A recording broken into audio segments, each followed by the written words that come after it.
దుర్గాప్రసాద్ గారికి కూడా ముందు హృదయపూర్వక నమస్కారం తెలియజేస్తూ ఈరోజు అంశం దావూస్కి ముఖ్యమంత్రి గారు వెళ్ళలేదు,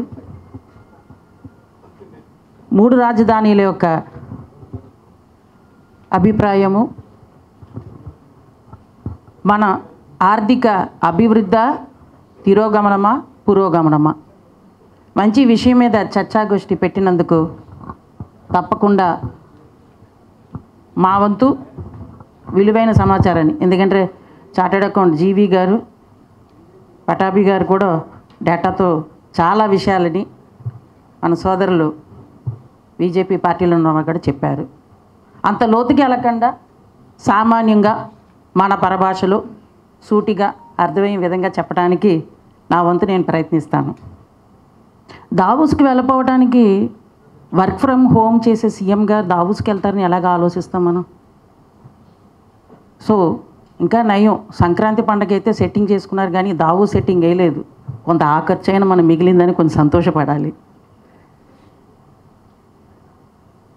ఒక అంతర్రాష్ట్రీయ సదస్సుకి వెళ్ళాలి అంటే, అందులో పాల్గొనాలి అంటే కొన్ని క్రైటీరియా ఉంటుంది, పారామీటర్స్ ఉంటాయి. I think CA people must know that. Parameters ఉంటాయి.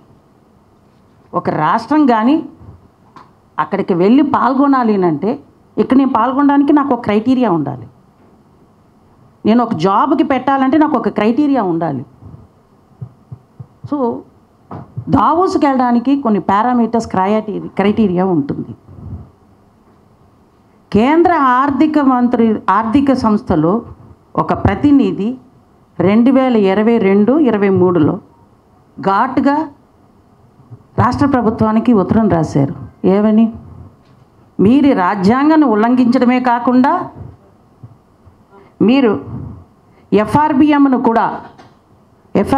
చట్టాన్ని కూడా మీరు అతిక్రమించి రాష్ట్రం నుంచి కేంద్రం నుంచి అప్పులు తీసుకోవడమే కాకుండా రాష్ట్రంలో కూడా ఎఫ్ఆర్బిఎంని అధిగమించి మీరు ఆ చట్టాన్ని అధిగమించి మీరు రుణాలు తీసుకోవడము, పబ్లిక్ ఇష్యూకి సంబంధించిన రంగానికి సంబంధించిన అకౌంట్ ఆడిటింగ్ కూడా మీరు ఇవ్వకుండా దాచిపెడుతున్న వాళ్ళకి దావూస్లో వెల్కమ్ ఉంటుందా?